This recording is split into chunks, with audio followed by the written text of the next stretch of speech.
Money mindset in nonprofits, my personal take on handling a crisis in a nonprofit. First of all, I want to say it's perfectly possible to have a nonprofit life without a crisis in it, a crisis that's threatening the current existence or the future of your organization, maybe because of a lack of money, a funding gap perhaps, or because of reputation damage that's also very often leading to people not wanting to invest in your work anymore. So that also leads to a money crisis, right? So there are lots of things that you can do to avoid having such a crisis, and I'll mention them later. But for now, I just want to give you 7 tips for what to do in the case that you weren't able, for whatever reason, you weren't able to avoid a crisis, and now you're finding yourself facing a crisis and you don't know what to do, right? You don't know where to start. And let me start by giving you 3 soft tips that are actually the hardest to implement and sound probably super silly to you. My best tip, don't laugh, is don't panic. Yeah, and of course, when a crisis hits, you can feel panic. I'm not saying that you can't feel a moment of panic, but you need to manage yourself out of panic mode, right? Because if you are in panic mode, you're not going to be able to take the best decisions. You're not going to be able to take the best care of your team and the work.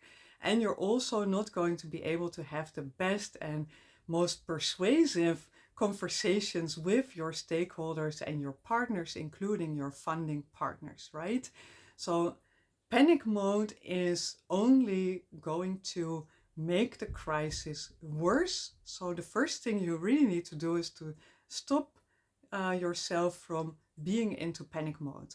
So what you can do here is apply the things that you are hopefully already doing to manage stress, for example, right? So what do you do when you feel overloaded, overwhelmed, almost burnout?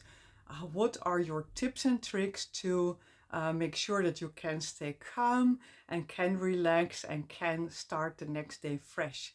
It might be drinking a hot cocoa, might be going for a walk, might be playing a board game with a friend, might be reading a book, might be taking a hot bath, whatever works for you. For me, it always works to take a short walk and to look at the sea, which is near where I live. That always brings me an open mind and calm. So do whatever it takes to get out of panic mode.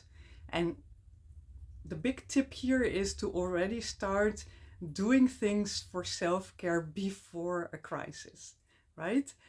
The second tip that I have for you is related to this is don't show panic. Yeah. So maybe you feel panic, but you are not 100% panic mode.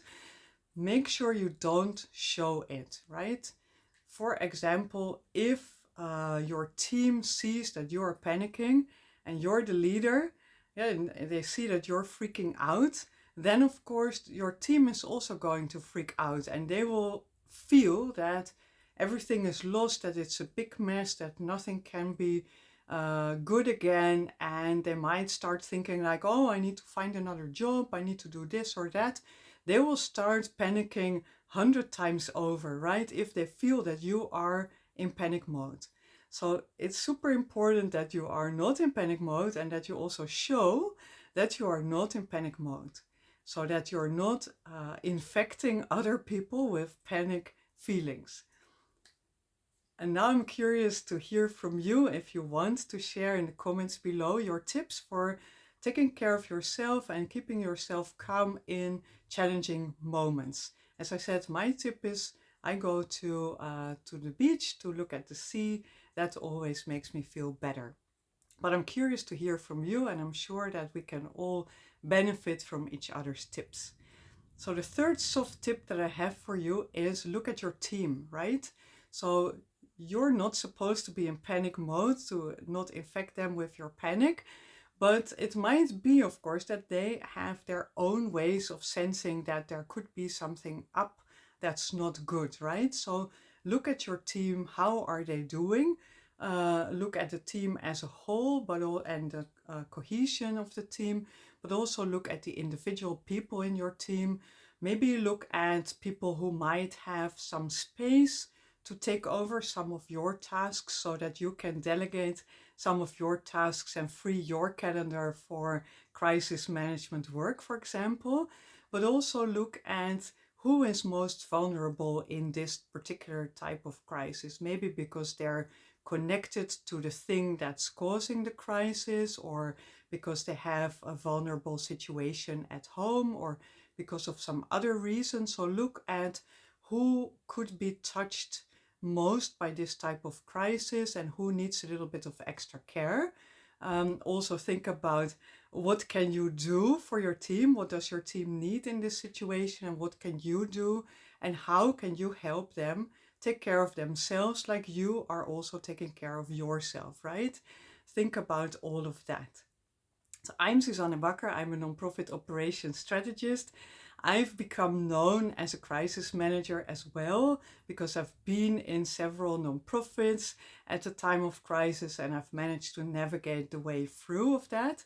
And I always feel that that work is a little bit unnecessary. That's why I don't like it much, because I always see very clearly how it could have been avoided, or how it could be a much smaller crisis if some other things had been done in the past, right? So if other investments had been made in systems and people and processes, then that crisis management work wouldn't be necessary.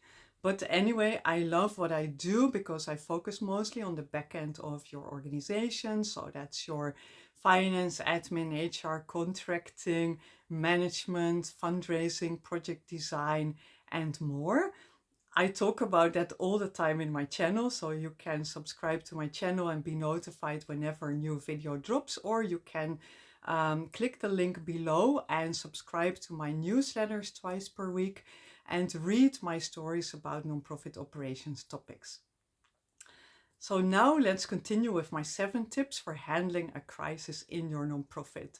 So far we looked at don't panic, don't show panic, and look at your team. And now the 4th tip is something where you thought maybe that's where we're going to start, right?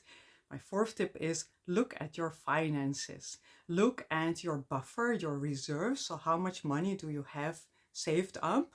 Not only the amount, but also what does it mean? What does it buy you? Can you buy 3 months of operations with that amount of money, or 6 months?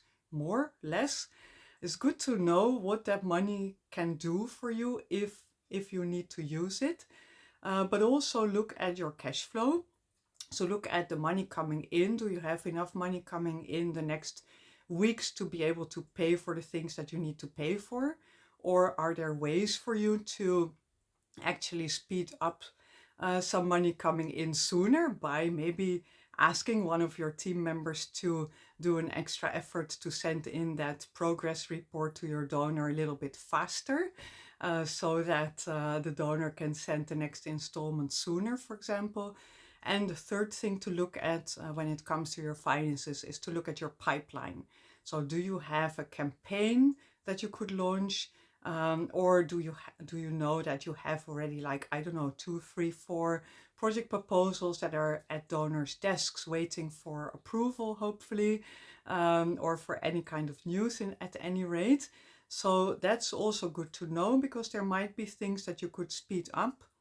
And there might also be moments when you say, yeah, we have that campaign planned actually to go out next week, but it can't go out the way it is now, right? It requires some adjustment, or it requires maybe a pause, and might be better to reach out to our donors individually and to talk to them about the situation and to see if they're willing to help us and how they could do that, right? So it's good to know what's in the pipeline for either speeding things up so that you can actually get in money sooner, if that's one of the issues that you identified as a challenge, but also to manage the crisis by proactively changing or not running a campaign, or reaching out to donors where you have proposals pending in case you feel that they might have heard of this situation and might have questions about it, right? So it's good to look at that too. So then the next thing to look at is laws and regulations, right? And maybe you feel like, I'm having to do all these things, but I need to manage this crisis. I need to get going, right? I need to go in action mode, not research mode. Well, looking at laws and regulations is something that you could also do before a crisis hits, because you always need to know, of course, what are the rules when it comes to, for example, terminating contracts with staff, but also maybe vendors. Yeah, so you need to know the rules for that in case you need to create a scenario of drastic cost cutting and you need to terminate some contracts. Then you need to know what are the terms for that, what are the what is allowed and what isn't allowed, what are risks, etc. Right? So you need to know that in order that you're not going to fire people and then get into even bigger problems if you don't do it the proper way. Yeah, and the same is also true if you have a reputation crisis. It might be good to know what are the things that you could do to mitigate the impact of that, for example, by going to the court for a libel case, right, against slander. You might not want to do that because it might not actually make your crisis smaller if you bring it in the public domain with a court case. But on the other hand, there might be situations where you might want to do that, or where you might want to know what you could do behind the scenes or publicly when it comes to people telling lies about you in the public domain, right? So it's good to know all these things. And these are things that you can actually, of course, research and also keep somewhere safe in your systems before anything happens. And then you could simply just need to check if there are any changes or updates when the crisis hits, so that you know that your decisions on these points will be up to date and will not create any further issues for you. Right? So then the next tip is outreach. I already mentioned that before. You might want to reach out to donors in case you have a proposal at their desk and they might see something of this crisis. Also, I don't know, online, social media, for example, and you might want to clarify with them something about the situation, right? It's super important to, as much as possible, proactively reach out to donors. So if you know that something's going to come out in the public domain about your organization, then you can already reach out to your donors before that happens, and you can say, yeah, we know or we think that something's going to drop and it's going to say this and this, but actually our story is this, right?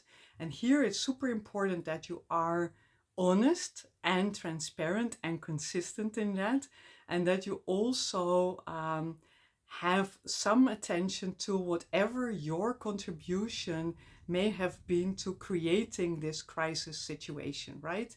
It's always easy in a crisis when we feel angry and upset that we want to blame other people who are the bad guys, but there are always some things. They could be very small things, it could also be big things, but there are always things that you could have done differently that might have led to another outcome, or you might have made a mistake somewhere that's now biting you in the back, right? And it's better to be open about that to your donors proactively, so that they know that they can trust you, right? This outreach to your donors proactively, but also during the crisis as much and as often as is needed, is basically to keep the trust and to make sure that the trust isn't broken or doesn't break for real, for good.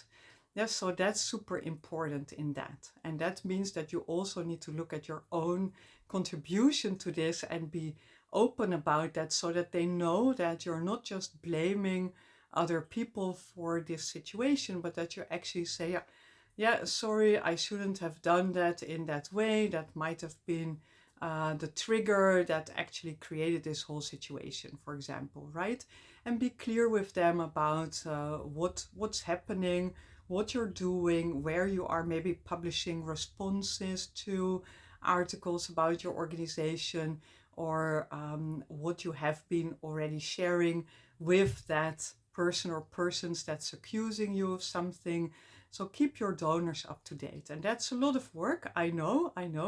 I've been there. And so it might be good if you can also delegate part of that work to maybe a board member who's also maybe a little bit removed from the situation, and for whom it might be easier to talk to the donor without panic and anger, right? Who can just stick to the facts and say, yeah, this is what happened, this is what we're doing, this is the plan, this is how we're going to repair that, this is our public response, here are some extra data that we have for you. Would you like to talk to the team? Would you like to talk to the people in the community who are affected by all of this, etc., etc.? Might be a good solution for workload, but also for the keeping the communication a little bit light, if it will be done by somebody who's a little bit removed and not personally touched as much as you might be. That's my tip for you there. And then, of course, you need to use all this information that you got. Maybe also you got some questions from your donors. And by the way, these conversations with donors don't need to be public, right? It doesn't need to be like a Facebook Live session where you're explaining everything in confidence. It might be just a call or a visit to a donor. And maybe after a few calls, you can revert to quick email updates and maybe calls once a week or something like that, right? So this, you will want to do some communication in the public domain if the crisis is happening in the public domain. But with your donors and your key stakeholders and your key partners, you might want to communicate behind the scenes outside of the public eye in more confidence with more details, right? So then, now that you know what questions they might have, what concerns they might have, you know the laws and regulations that apply that you need to comply with, you know your finance situation, your pipeline, your cash flow, your buffers, your reserves, you know your team and its flexibility, you have your own panic management steps in place, and now it's time to make a plan for how you're going to handle this crisis, right? What are the things that you need to do? Who needs to do it? When do they need to do it? How do they need to do it? What are things that that could lead to some feeling of success or accomplishment? How can you plan maybe small celebrations of that to keep the team also positive and optimistic about the whole situation, for example? Super important. So now it's time to make a plan and to execute on that plan. And one tip I have for you is to include in that plan also a proper reflection on the crisis, how it came about, and crisis management, what you did, how you did it, how it went, and what you can learn from that, right? So that if something happens next time, you are better prepared because you have learned from this experience, and you can do better next time because of what you have learned from that experience and what you have maybe changed, especially in your preparation and in taking steps to avoid crisis, right? So that's also something to plan, is what are the things that you need to do and have in place to avoid future crisis, right? And so things that you can think of that I have seen could have avoided big scale crisis are, for example, making sure that you have your systems in order, right? Your finance processes, so that you can avoid actually fraud and corruption, or you can spot it sooner, right? That's super important, for example. So let me just spy. What else did I say? So another good tip is to create great project proposals, right? So that you keep money coming in and keep achieving good results, so that you build good impact in the community and build good trust with your donors and partners. and key stakeholders around the topic that you're working on. So that's the next tip in preparation, in planning for avoiding crisis. Make sure that you set time aside to build strong relations with your donors and your partners and your key stakeholders that are based on mutual respect and understanding, right? Where you don't see them as wallets or enemies or simply just money coming in, but where you really treat each other as partners and build relations based on trust and mutual respect. So another thing to plan for is actually looking at how you are raising your income and making sure that you raise income from different sources, not just from one donor project proposals, but getting grants from different kinds of donors. Getting money that's not grants as well, right? So there are different ways how you can raise money, and the more different sources you have, the more a crisis with one donor could have lesser impact on your overall well-being and stability as your organization. Then, of course, it's always important to plan strategically ahead of time, to have a strategic plan for your organization, to have an annual work plan and a budget, and to include in your strategic planning risk management planning and crisis management planning, and if applicable, security planning, things like that. And finally, I think it's super important to set aside time and to invest in learning to do better when it comes to managing your team, making sure that everyone on your team feels good as individually and as part of the team, and most specifically to handle conflicts very openly and swiftly and clearly right from the beginning, because that's really a big root of all big crises, that conflicts that started small and could have stayed small became very, very big. And as I said, I don't like crisis management much because I always feel like I'm doing things that shouldn't be necessary. And that's why I love the work that I do now, the courses and workshops that I offer that are all geared towards helping you get everything in place to help you avoid a crisis or to be really well prepared in case a crisis hits. So in my next video, I want to talk a bit more about one of those key things, and that's project proposal design, which is a key task, of course, getting money in for proposals that make sense. It's a key task, it's a skill, it's a learnable skill, and I want to talk a bit more about that in my next video. I hope to see you there. Bye for now.